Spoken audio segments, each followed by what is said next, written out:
ready, son? No. 1 sec, sorry.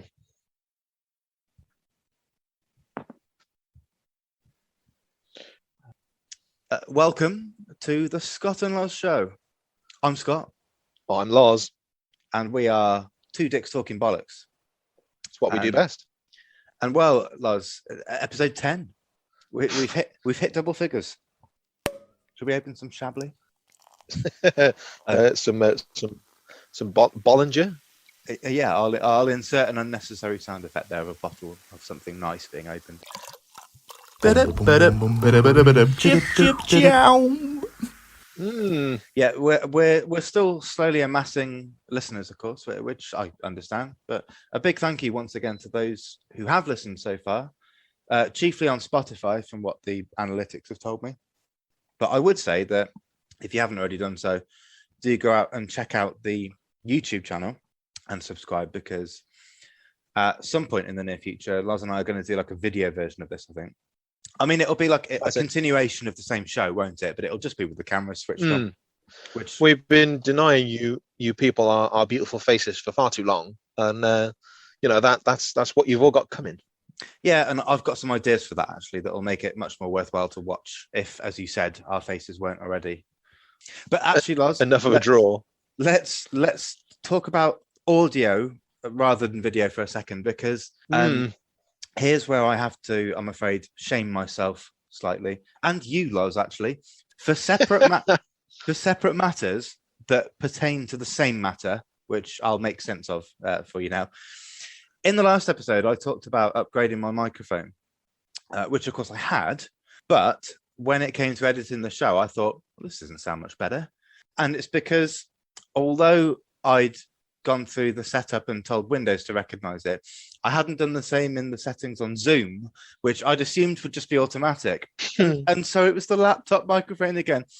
I mean, it says a lot about the professionalism of both of us, really, because obviously there was my initial cock up there. But Loz, you were the only one who could hear me at the time of recording, and you failed to notice somehow that I didn't sound any different at all. So, sure. I mean, in my defence, I genuinely thought I heard less room echo, so that's what I was going with. No, what did we say? Moth-eared, dolphin-eared, wasn't it? Dolphin-eared, yeah. You're certainly not, son. So anyway, this time I should be coming through much more crisp, clean, and so it'll all be long forgotten and forgiven, I'm sure, in no time. The bollocks you're talking is much more audible now. Excellent. That's all I've ever wanted. Over this, I mean, we're continuing with the music series. I mean, we had got up to. I mean, was it exactly a week ago, Lars, when we convened and did this? I think it might have been at the time. Last Wednesday. Yeah, I mean, because of course at one point we recorded several in one fell swoop, didn't we? We were kind of like dropping 2 a week, but just because purely we've only been doing 1 a week, haven't we, lately? So the listeners have been getting 1 a week as a result, which is fine. 1 a week is probably standard fare in the podcasting world. In fact, if anything, I'd say we're probably pumping them out at greater efficiency than most. Well, especially considering how much in its infancy this is. Yeah, baby steps. The greatest journeys started with a single step. Small moves, Ellie. Small moves. That's a quote that pertains to a film that if anyone gets that reference, a big well done to you. You won't, Loz, because I remember you saying you hadn't seen it. But anyway, no, it means nothing to me. No, it was Contact, just to put you out of your misery. Anyway, for now we're continuing with our music series, aren't we? And we've got up to sixth form at the end of the last one and kind of into our adult lives, I guess, which is where it's certainly where I started taking a keener interest in all strands of the musical spectrum. And I put more of my spare time into like listening to new bands, searching for new bands, and also playing guitar and having that output as well. So obviously Loz and I have got our top 10s, which I agonized over, as I said before, and I'm sure you probably did as well, Loz. And actually, more so than I was expecting. Sorry. I listened to an album last night, and bumped it one up the list as a result. Oh, So that tells you that I'm still not perhaps 100% sure of where these really stand in the top 10. There is kind of a definitive top 10, obviously, but yeah, the order is still working itself out, really. And I'm sure the album that got gazumped, if you like, if I was to listen to that today, I bet you I'd switch it back around. That's just the way it goes, baby. It's recency bias, isn't it? But first, Lars, before we get to that, I'd say probably over this episode, if it's all right with you, I think I'm just going to reel off some bands, like curate, if you like, just reel off some bands at least first that I love and that I think people should check out. And yeah, sure. You can tell me why you don't like them, and then I can tell you why you're wrong. Does that sound agreeable? I was going to say, I thought I was wrong once, but it turns out I was mistaken. Yeah, no, that sounds like a path that we shall tread along together quite well. Okay, well, so let's just see how long it takes, I guess. I'll tell you what, though, right? Because we were at sixth form, weren't we? That's where we left off. So yeah, let's obviously resume there, because as I think I said in the last one, there were sort of two bands that I discovered there.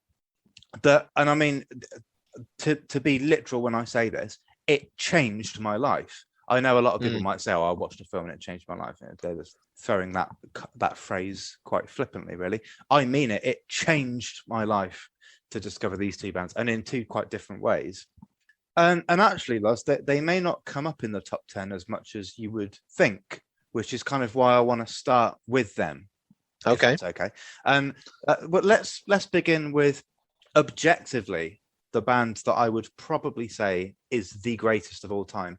Like if I had to pick one again at gunpoint. Wow. And that's Pink Floyd.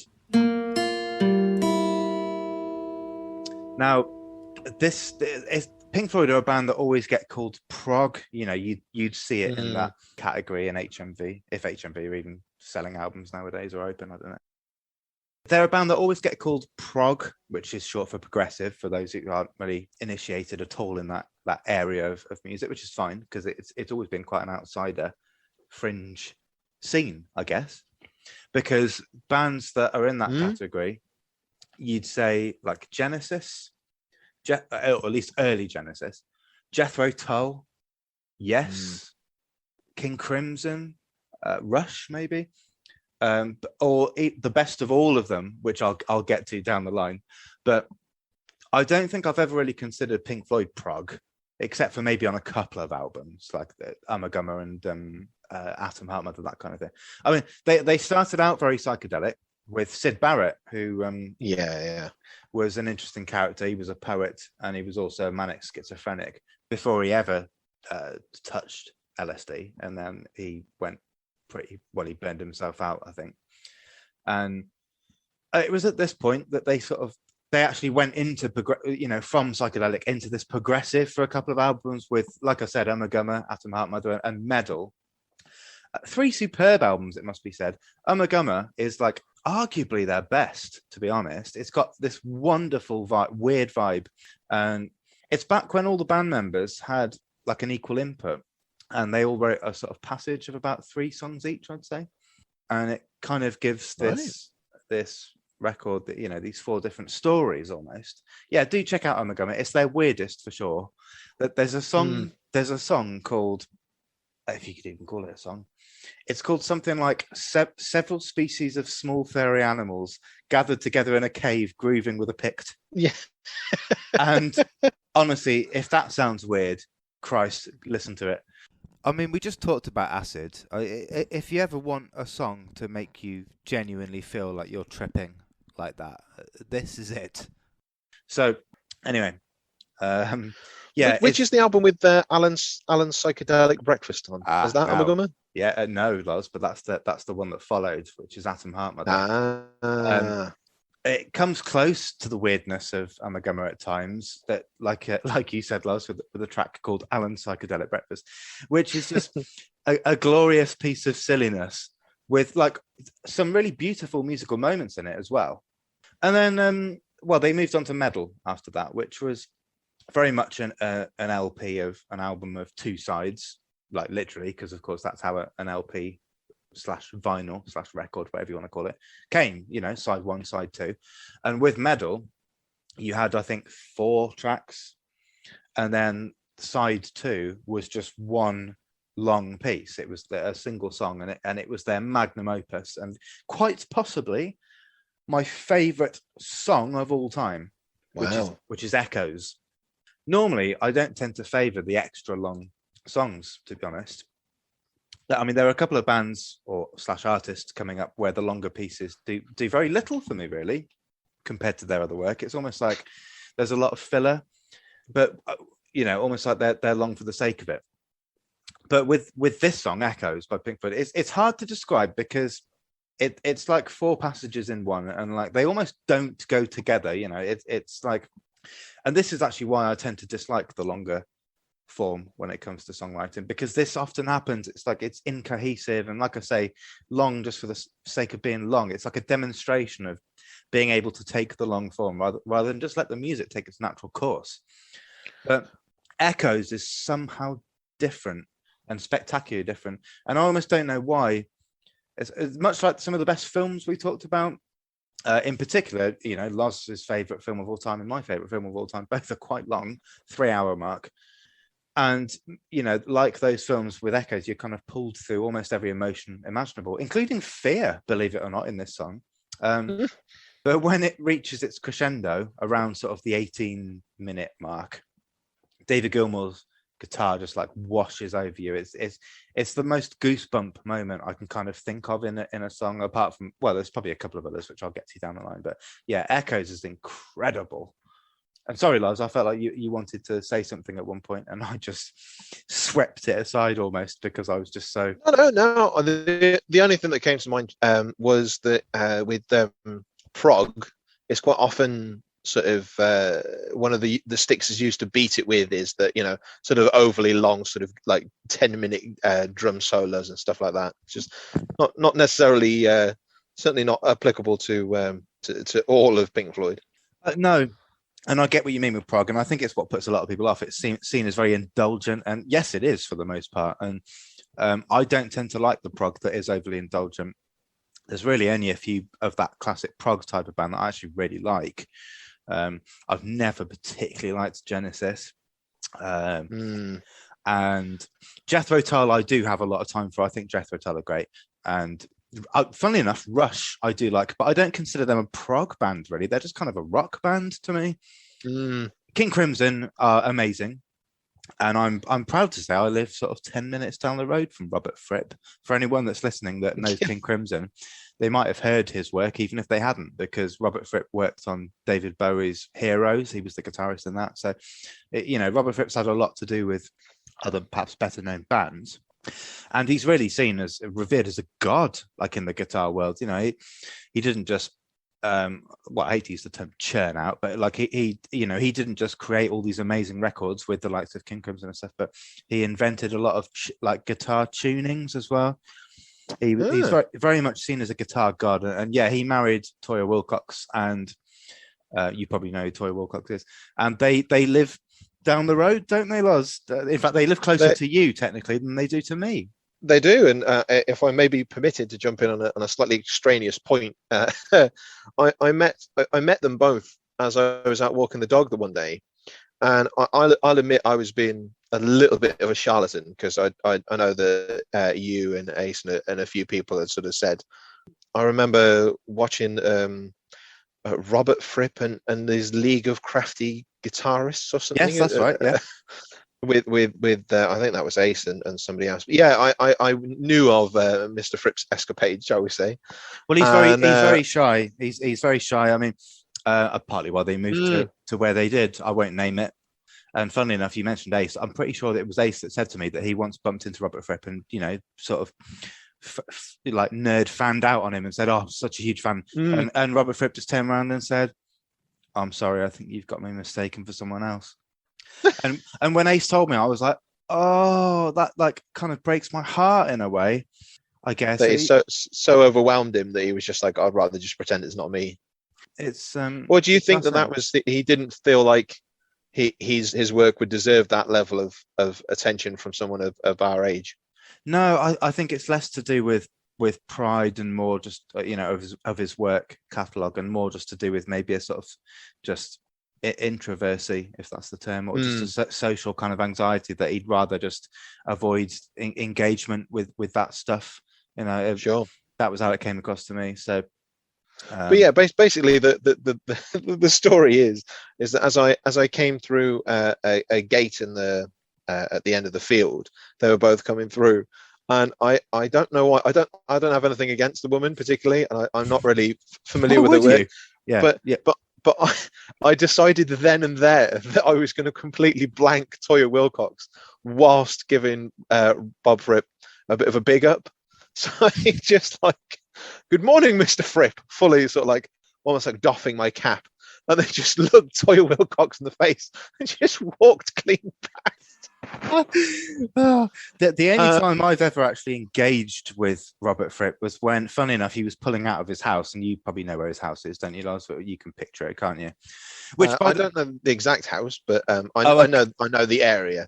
Oh, okay. Well, it's I don't. For something's telling me like don't reveal where it is. Yeah, no. So I won't. But he was pulling out. But it is a house.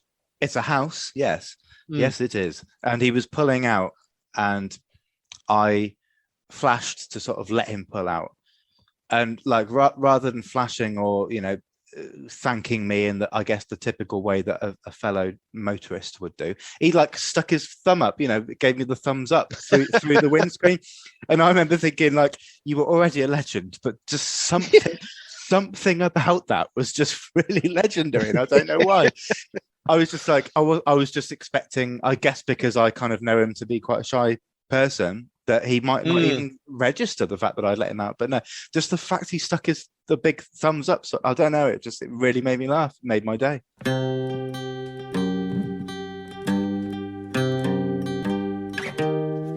So anyway, right, we've gone on a tangent there about King Crimson, which is fine because they do deserve a mention. They're brilliant. But we were talking about Pink Floyd, weren't we? So I guess. Well, also tangents are sort of our thing, aren't they? Really, I don't think we've ever had a conversation that hasn't meandered into several different topics. Exactly, yeah. But like one of us always has the wherewithal to sort of know where it stemmed from to pull us back onto the freeway, if you like. Exactly. So and I can remember exactly where we were, Lars, which I slapped my hand as I said exactly. Right.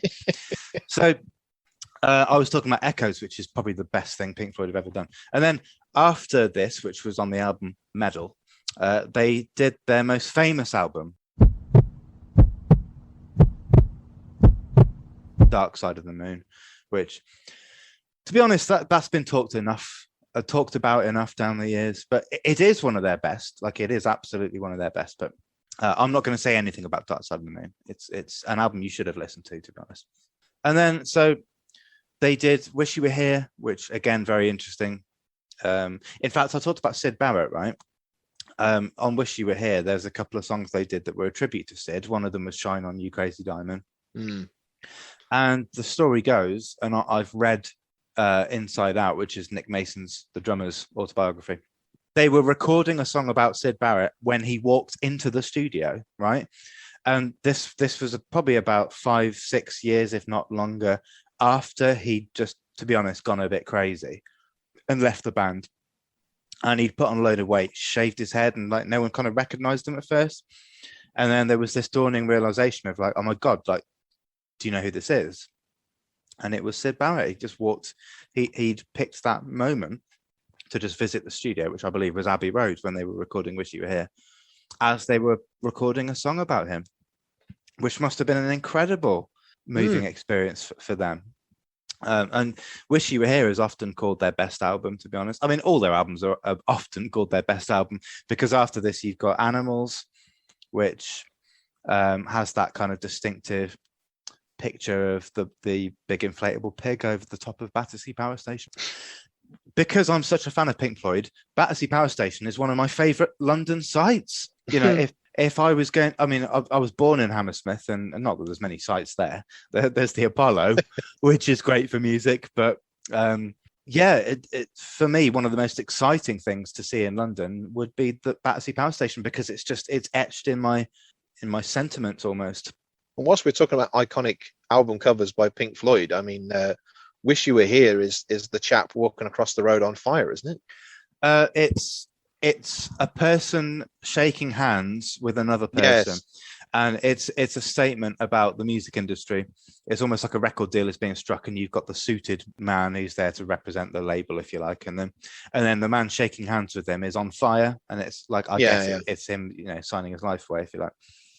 Yeah, you've got a song called "Welcome to the Machine" on that album, which is, well, again, they're a band that like to.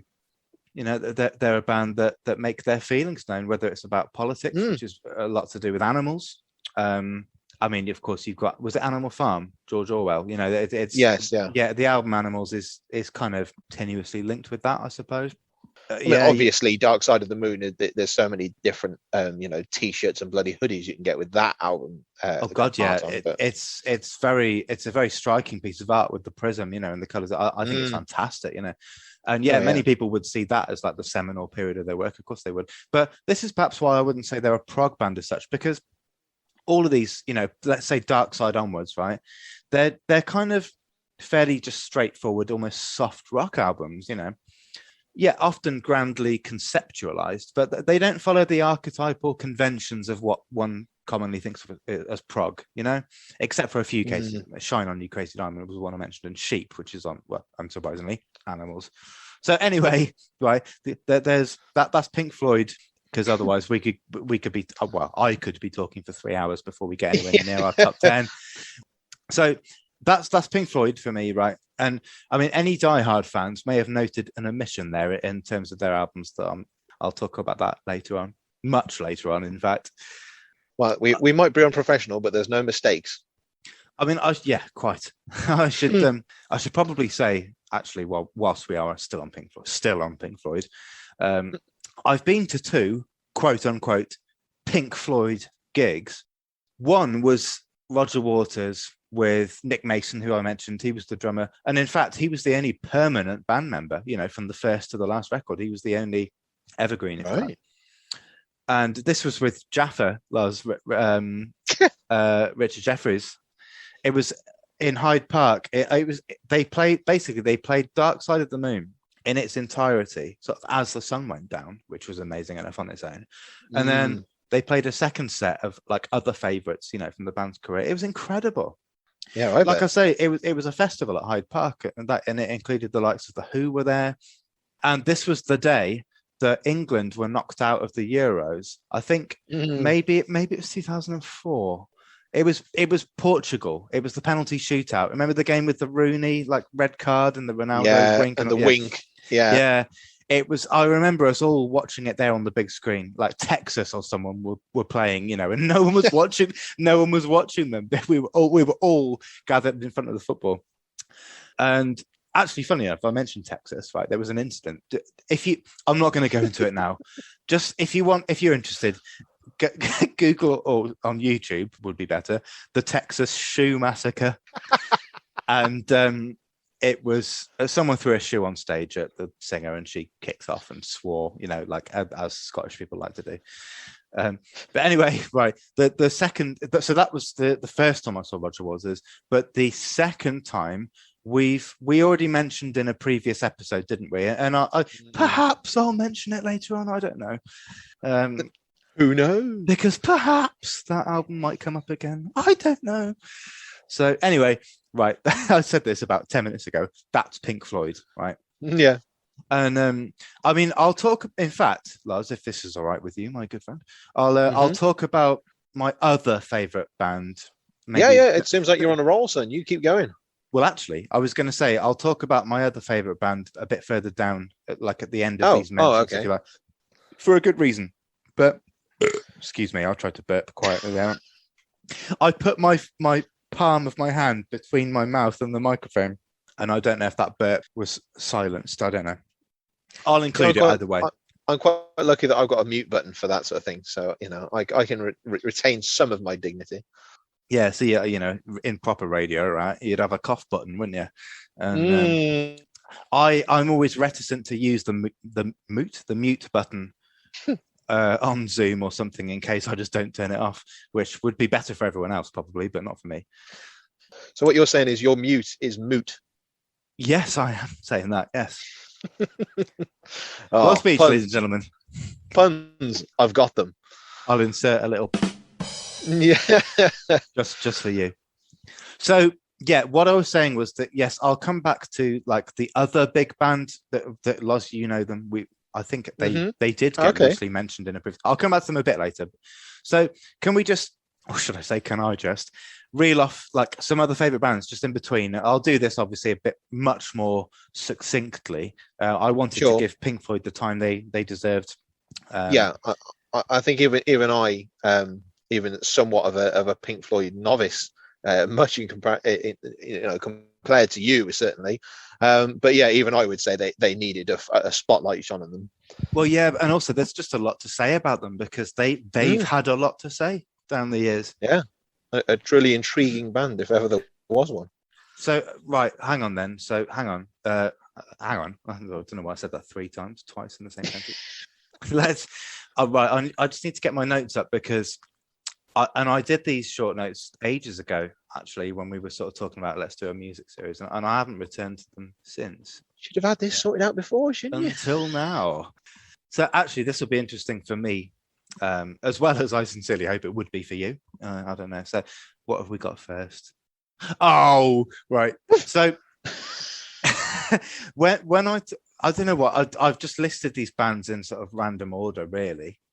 Okay. Just bands that I always thought would make the top 10 of albums, and some of them might, but no, these I've done a quick scroll through now. No, these are largely bands that I really want to talk about just quickly and say like this is an amazing band. Check them out if you haven't already. But just like I say, you said, Loz, when you picked your top 10 films, it was like something like choosing 10 children and then another 60 to just kill. Yeah, exactly. Yeah, and this is So. Right, this first band. Well, you heard the noise I made when I saw this band's name in the list. Right, when I talked about prog, like I missed out a certain band who have kind of criminally sort of slipped under the radar in that regard. I mean, they're definitely what you'd call a cult band in that sense, I guess. Those that do know them tend to absolutely worship them, particularly in Italy, randomly. Perhaps that's why I've been drawn to Italy recently. I don't know, but this is a band that are almost like the musicians' band, but that's not to say they aren't accessible to anyone else, although they are very weird at the same time. They're often cited as an influence for many interesting bands of today, actually, Lars, and that is Gentle Giant. That's so weird because that was exactly the band that I had in mind as soon as you started. Like as soon as I went, oh, right, yeah, and rubbed my hands. No, together. As soon as you started talking prog and that you'd left it out, I don't know why, but it just came lurching to the forefront of my subconscious. And I was just like, I know where this is going. So, I mean, at this point, I suppose I should say like a huge thank you is in order to my dad for introducing me to this band, which he did twice, really. I mean, because when I was very, very young, he played them to me along with the likes of like Led Zeppelin, etc. And whilst I took to Zeppelin at the time and others with open arms, this band just didn't click. And perhaps it was because of that complexity, because they are an acquired taste, I would say. They even have an album called Acquiring the Taste, which is perhaps the most challenging of their albums. And it was their second, which I suppose you could say was quite bold. But a tricky second album. Yeah, exactly. Yeah, very much so. But from a listener's point of view, rather than the auteurs of that album. So, I mean, this band existed entirely within the 70s, I believe. There is this golden period within that, which most fans would agree. It includes the likes of albums like Octopus, The Power and the Glory, Power and the Glory, I think, is the band's favourite album. In a Glass House. Was that first one Octopus, by the way? Because you kind of sort of faded in the middle of that, so it was sort of Octopus. It was indeed Octopus, yes. Octopus and The Power and the Glory are kind of, I think, the two that the band thought were their pinnacle, But you also had like In a Glass House and Freehand. Those two are like arguably my favorites. Some of my favorite riffs of all time are on these albums. I mean, I talked about In a Glass House. If you look up like, in fact, quickly, I mean, Loz and I said that when we did when we go through our top 10, we're going to at the end name a song. This is the song you should check out. Just try and name an introductory bit off that album. And so we didn't just have to pin down our top 10s, but we had to pin down a track from within each album to say this is the one to go and check out first. And I suppose I'll try and do that with a gateway song, as it were. Yeah, I'll try and do that with these mentions. So that was my reasoning for going off on that tangent again. So yeah, look up a live video they did. I think it's in Germany, but it's two songs that they mashed together, which are both on In a Glass House, which they've combined, which are called Runaway and Experience. So I guess if you went on YouTube and searched Gentle Giant Runaway Experience, you'll find the live combination of these probably at the top of the list, and you'll see it's a live video. It has some of my favorite riffs ever in it. They were just a really fun band and supremely talented, like beyond even my comprehension, really. It's a crime when they don't get mentioned in the same breath as King Crimson, Jethro Tull, Genesis, Rush. Yes, because they were the best of all of them. That they went a bit more mainstream with their last few albums, which are largely forgettable, with the exception of an album called Civilian, which does have a couple of bangers on it. I mean, actually, I'm gonna already break the rules and name another song, right? If you want just a straightforward rock song that is undeniably catchy, listen to a track called All Through the Night. It's an undeniably just catchy rock song, and so you can see what they were trying to do, just to move. That they clearly wanted to just break through and be famous, and that's, for the record, that's okay. But I mean, yeah, they were essentially a different band by that point, and it's the older golden period that I love them for. And actually, there was an album during that golden period which I didn't mention last. So what does that tell us?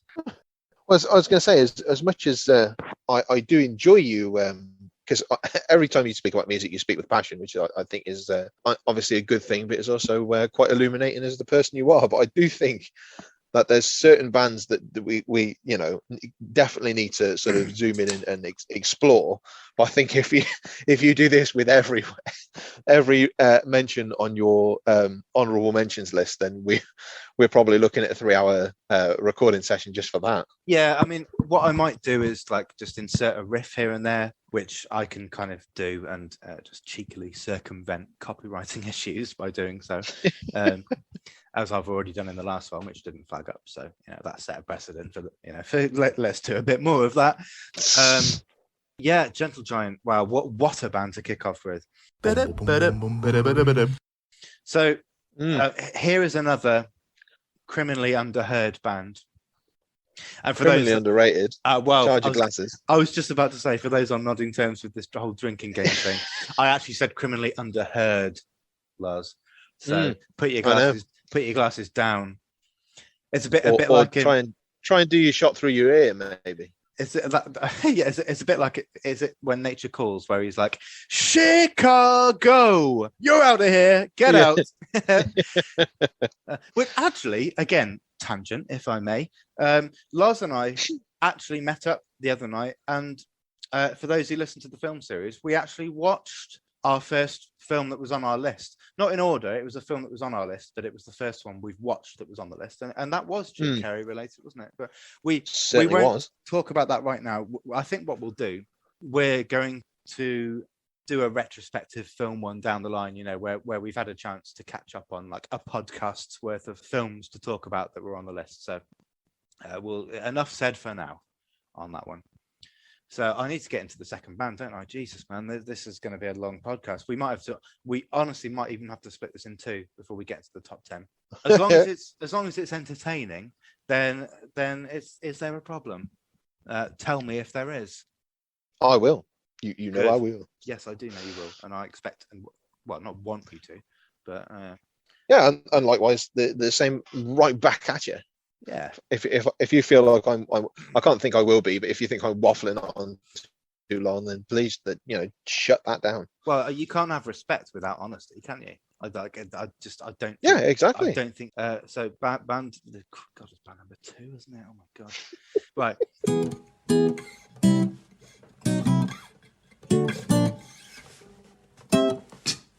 This is a British band. Again, Gentle Giant were English, I should say that. Very English. This is a British band that sadly had quite a short career, but they made some stunning albums in that time. And again, it's amazing they weren't bigger. A bit like Gentle Giant. They were very complex, but really somehow quite accessible at the same time. And we're talking about a band called Oceanside. I'd say they burst onto the scene. Well, they didn't really burst onto the scene. That's my point. But like their first album was called FLRS, if that's how you pronounce it, which is kind of maybe the most catchy and probably the best as an introduction to them. I mean, in fact, the interesting thing with them is I'd recommend checking out their catalogue sort of in order, because there's not many albums to speak of, and their trajectory is quite interesting. It doesn't change as such, but it just evolves, Their second album is probably my favorite, which is called Everyone Into Position. That is the one that no one else seems to talk about. And, again, it sounds like I'm just being contrary for the sake of trying to be cool or something. No, Everyone Into Position I love it. And then their third was maybe their most famous, which is called Frames. It's the album I was introduced to them with.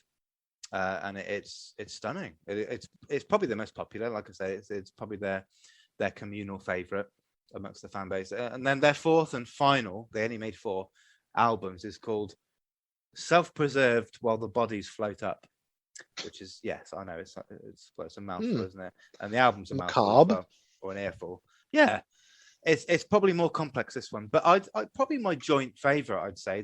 This one and Everyone Into Position are my 2 favorites. It definitely felt like a swan song, somehow with them. And sorry to jump in on you, but I just got something like nagging in the back of my mind. It's going to irritate me if I don't resolve it. Is it Oceanside or is it Cult of Luna that had like the 5 guitarists? Oceanside had 2 guitarists, I think. They had Mike Vennett, who was the singer, who also played guitar, and then I can't remember the name of the other guitarist. I can picture him. He was a bald man. I don't know why that's even worth saying. I'm just picturing a bald man, and now everyone is picturing a bald man. But he and as we know, Scott, never trust a bald man. Yeah, never trust a bald man. Oh dear, that was one of our 12 commandments, wasn't it, or 10 commandments? It was the 10 commandments of Scott and Laws. There's a as joyous to us as those commandments were, it's probably not worth the time to go into now, is it? Not that I could even remember them. No, that's exactly why I mentioned it. But no, sorry, to address your point there. Cult of Luna had, I don't know, 5 guitars.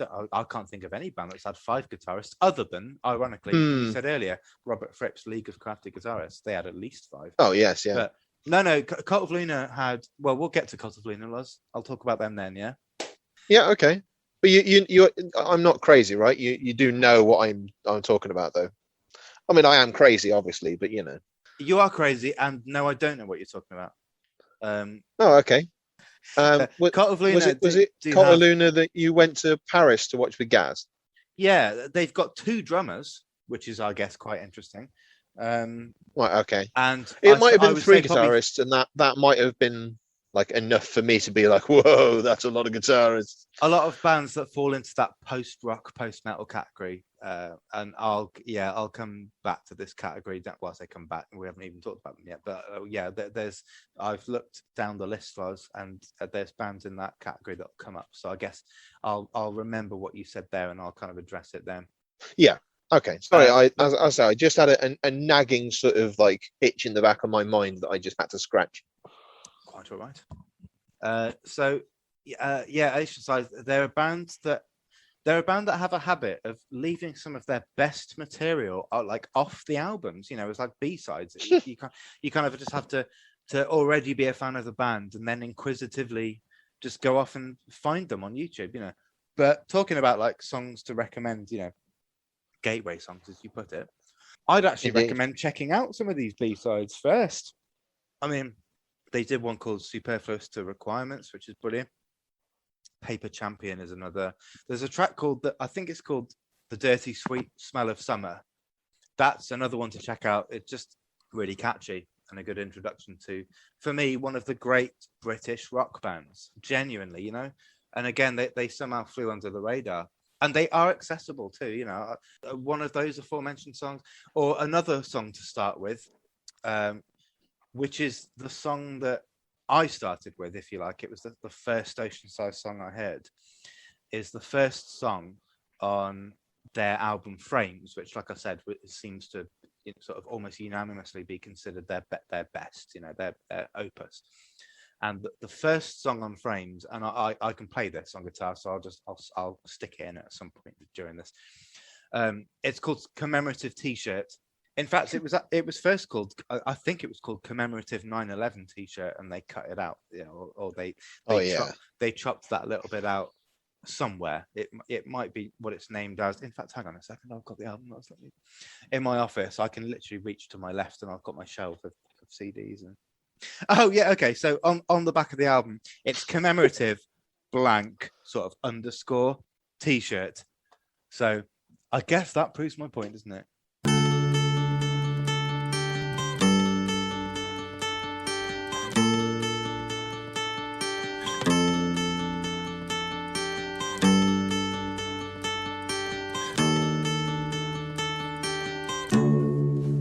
So anyway, right, that's Oceanside. Actually, I quickly, whilst we're still talking about Oceanside and talking about that song and it being my introduction to the band, Gaz, if you're listening, I've got you to thank for big time for this band. You introduced me to them, and I remember, you coming over and putting on the live DVD of this album, and it started with that song. So that was in my induction.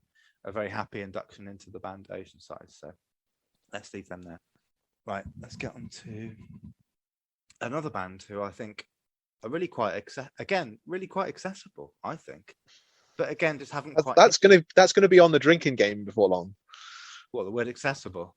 Yeah, really quite accessible. I know. I feel like I'm sort of defending these bands' corners, respectively, when I say that, because I've always considered pretty much all of these bands, certainly some won't be accessible. I won't be able to use that word there. But yeah, I almost feel like I'm defending these bands because I feel like so many more people would love them than have heard them. And it was just they just didn't get this. Exposure was just the issue. I think I feel sure. I mean, this band, of the ones I've mentioned so far, this band are sort of maybe arguably the most famous of the three, or at least have kind of had the biggest career, maybe. And they disbanded some time ago, a bit like Oceanside, tragically. For me, tragically, maybe not for tragically. Yeah. So yeah, this band, again, yeah, like I said, really quite accessible. Charge your glasses for that, because that's clearly now going to become another thing. But they haven't quite hit the mainstream, or didn't quite hit the mainstream. And they, yeah, like I say, they disbanded some time ago, although there's talk of them reconvening at some point down the line. It's a band called Porcupine Tree. Yeah, Stephen Wilson's mob. Yes. So yeah, and the band started out as like a one-man band, and that man was, as Loz said, Stephen Wilson, who I don't know how much I can sort of emphasize the following word through a podcast, because I could sort of clench my fists or like use a hand motion, but no one's going to get that. So it has to come through nothing but the sound of my voice, right? A genius. I don't know how that went down, but probably didn't emphasize that enough. Shockwaves round the world. Yeah. I mean, if that comment I just said there did cause a tsunami in Sri Lanka in 8 months' time, I think I could probably reconcile and say, well, I needed to say it like that. I needed to say it. Yeah. So worth it. Totally worth it. So Stephen Wilson was a singer, songwriter, and guitarist, pianist, producer, fellow podcaster, actually, Loz, and fellow author as well. For me, he's got a book coming out soon as well. But that's cool. In the early years, they were quite spacey, sort of psychedelic almost, but before venturing more into contemporary pop metal, I suppose you'd say, and the cornerstone of this, and this is why I really want to talk about this band. This album just just missed out on the top 10 for me. Wow. And I know it's Stephen Wilson's favourite of the Porcupine Tree albums too. And it's an album called In Absentia. It's a goddamn masterpiece, Loz. It's beautiful. It's haunting. It's very heavy at times. In fact, it's probably the heaviest record. But actually, it's the moments of beauty on this record that stand out for me. Some of the lighter songs are the ones that I love and perhaps re-listen to the most. There's a song called Lips of Ashes, which is heart-wrenchingly beautiful.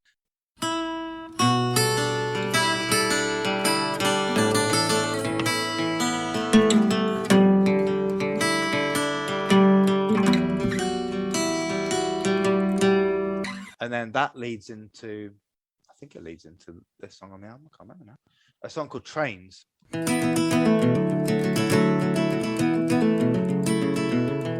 Which is probably their most famous of all the tracks they've ever done. And it's easy to see why. And I talk about bands that, who were just never quite, they were on the periphery of, mainstream music. They never got radio airtime or whatever. Trains, like, if I'm just amazed that Radio 1 weren't all over that, and subsequently the whole world weren't all over that. It was such a catchy piece of music. It's easy to see why it's their most famous song. It's very lovable, and yeah, it's the song I'd recommend to start with. It's how it wasn't a chart topper, I'll never know it. It had all the ingredients. So, I suppose keeping where I was in terms of like more beautiful tracks, the album's finale is a song called "Collapse the Light into Earth," which is essentially just 4 piano chords over and over again, and his singing, and then some orchestral strings that come in at the end. It's one of my favorite endings to an album, but I mean, listen to it. Although I suppose I would say it works best in the context of the whole album, having heard everything else. I mean, all of the bands and albums I'm mentioning here, and especially with the ones I'll get to when we get into the top 10, they're very much kind of about the album format, and that being a musical journey. We may be in the era of shuffle playlists, but these albums certainly aren't. The final couple of minutes of that song, "Collapse the Light into Earth," with headphones in, after having heard the whole album, it's enough to move one to tears, I would say. It's an album of much beauty, like I said, but it is probably the heaviest too, and the artwork is quite dark. I'd almost say don't let that put you off. You might listen to my words here and go, "Oh, this sounds nice," and then you Google them, see the cover artwork and go, "Oh."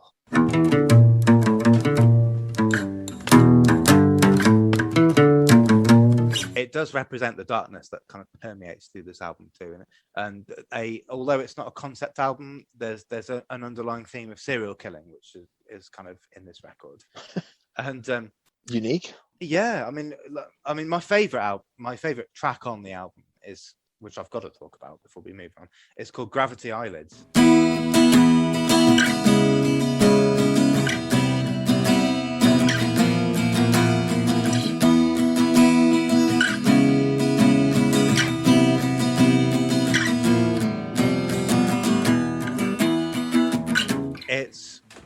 It's my favorite song he's probably ever written, and that includes his solo work, which we'll get to that as well, because he has made some solo albums. I mean, the only other Porcupine Tree album that comes close to this is one called "Fear of a Blank Planet," which, again, Stephen Wilson, I think, said that was the other one that was like nearly as good. But to be honest with you, like, that album's championship level, whereas this is Champions League territory, frankly. So anyway, yeah, like I said, they disbanded, and he went on to just write under his own name with a series of great albums. One so great, in fact, that it might just come up down the line. So I'll avoid that bit for now. Ooh. God, that sounded like sexual, didn't it? Yeah. I just want to state for the record, no pun intended, that I don't think I've ever felt anything sexual listening to his albums. And in fact, he's a songwriter that often gets attributed to just melancholia and just being depressing, I personally don't think so, and he personally doesn't think so. So enough said. I would also agree. So that's 3 of us. We can't. Three people can't be wrong. No, not 3 people as right as us. Right on, brother. So right, okay, let's move on again in the interest of time, because this is going to be 2 parts, just getting through these bands, which is fine. Definitely. That's fine. So whilst we're on the subject of like prog pop metal. A special mention, a quick mention here to Demians, who I only fairly recently discovered. It's essentially a solo project, a bit like Porcupine Tree, I guess, from a Frenchman named Nicholas. Well, I mean, it's spelt chapel, but I assume it's probably pronounced chapelle or something like that. Nicholas Chapelle, let's just say. Who, I'm sure if I went, all right, Nicholas Chapel, he probably wouldn't, He's been called worse. Yeah. So he did 2 very good albums called Building an Empire, and in particular the second one, Mute, before venturing a little poppier with subsequent releases, which I really like again. The reason I guess maybe I just want to quickly mention Demian is because if I was ever to start like a cover band, I think I would want to be covering at least 2 tracks from Demians, which I just think need to be experienced live. Like, they're stunning. So I need to try and think of a track now, don't I? A gateway track, as you said. Black Over Gold. There you go. So anyway, let's venture away from that scene, because we've talked a bit about prog. Now we talked a lot about prog, haven't we? In every band so far. Right. Let's move into the world of jazz. Cripes. Let me just whip out my beret. Have you whipped out your beret? Christ almighty. So, right, I could talk about a few bands here. I mean, let's just, off the top of my head, Trichotomy, I really like. Dinosaur are good. Phronesis. Go-Go Penguin, I really like. I know they sound a bit like a 90s, kids show, but no, Go-Go Penguin, of all the bands I just mentioned, are probably the best. Even a band called Lettuce, although maybe they were more on the funk side. And I suppose whilst we're talking about funk, I should mention Defunct, who I love, and Dumpster Funk as well. But anyway, let's get back to jazz. And so my favorite artist in this genre of all time is a guy called Avishai Cohen. He's an Israeli double bassist and pianist, I think. He writes all the songs, and then he just invites virtuoso musicians / magicians to join him in sort of fleshing them out on the stage.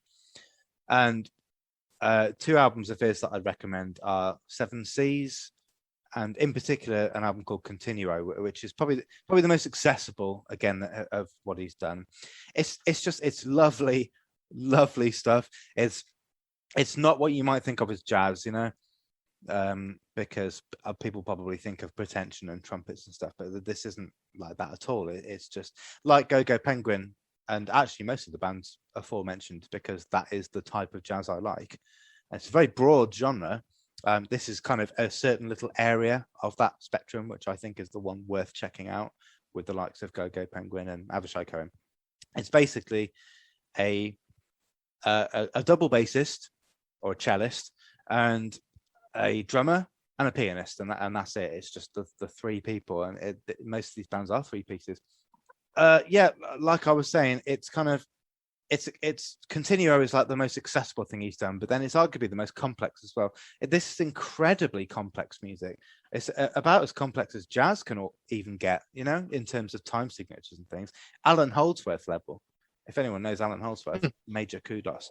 But like I say, a bit like Gentle Giant, it's done in a way that it doesn't make it about that. The melodies are what pull you in. And in that sense, it's really quite accessible compared to most other jazz, much of which has a rightful reputation of just being self-righteous bollocks, which the vast majority of jazz is, and understandably, it's the subject of probably the most mockery in the music world. And I get that, it's because it's less to do with the music. Like you say, Loz, berets. Nice. Yeah. Avishai Cohen. Stripy shirts. Yeah. Or even like sort of Ned Flanders' beatnik dad. I don't know if you remember him. Oh man, Ned spilled ink all over my poems. He's a real flat tire. I'm in a cube, man. Brilliant. Boom, boom, boom. Yeah. It's not about that at all. So, take this groove, Daddy-o.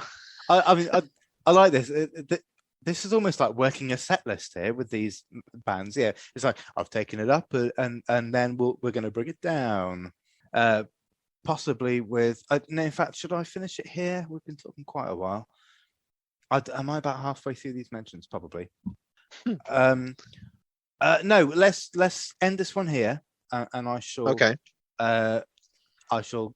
I mean, if it's all right with you, Loz, of course, we'll end this episode, and then just start recording again. But I was going to say, I can talk. I know you've obviously got bands you want to talk about, and I probably have far less in-depth opinions to be offered. Yeah, you went very robotic there for a second. You sounded like GLaDOS from Portal. If anyone that's into video games, no, your voice just did a little like kind of. Don't do it all on your own. Well, slightly, yeah, but it was more the arpeggio, like of pitch that it. You'll hear it back and you'll know exactly what I mean. I already know. To address your point, yeah, God damn it, yes, please do. Like, because I know the thing is, because we planned to obviously talk about our top 10 albums, and then I kind of just summarized a little list of bands I wanted to talk about. And I appreciate now, as I almost worried at the start of this episode, it's kind of dominated. I don't want this to be the Scott show at all. That's not what I want. No, it is totally fine. It's just something I did actually, like you, sort of see coming, because I know that you've got quite an appreciation of quite a lot of different bands and genres, and it's just like, for you to have agonized over what to put in your top 10 to leave out has then left you with bands that you're just like, oh, actually I love them and it needs to come out. Yeah, it's almost difficult for me to talk about these particular bands because they're bands that haven't really pierced the top 10, and so I've got this. I'm just giving them their due love, which they already had, I think, let's face it. But like, I'd love nothing more I mean, we talked about when we did the films, it'd be lovely if like you guys at least went off and watched maybe one film off the back of like one of us, just doting about it. That's fantastic. But I would say even more so with music for me, because it's such a big part of my life. If anyone goes off and listens to one of these bands and goes on to like them and exploring their discography and whatever, then please do find a way to let me know. If you're a mate of Loz, let him know, and Loz will let me know, unless he's a total cock. Well, that's not true actually. Loz is a total cock, but he would still let me know. And or like I say, go on the YouTube channel and just feed back in some way, because like I said right at the start of this, I think the YouTube channel hasn't had much love, but then I think that's just because why would you? But yeah, it's probably more agreeable to just listen on Spotify, so I get that. That's totally fine. But like I said, we'll do some video ones down the line, which will be a reason to move over there, even if temporarily. But yeah, I'd love nothing more for someone to listen to one of these bands and like them and discover something new. That's something I've been very grateful of being on the receiving end of in the past. With I just want to mention Gaz one more time, because he introduced me to Oceanside and a few other bands. You mentioned Cult of Luna Loz. Well, Gaz was definitely culpable for that as well. And I will talk about Cult of Luna a bit shortly. Dad, I just want to thank one final time as well, because he introduced me to Gentle Giant, who have gone on to be one of my favourite bands ever. And whilst we're in the business of thanking people, thank you, Loz, for your time here, and thank you all for listening as well. We'll end this one here. Ta-ra! Ta-da. Chip, chip, chow.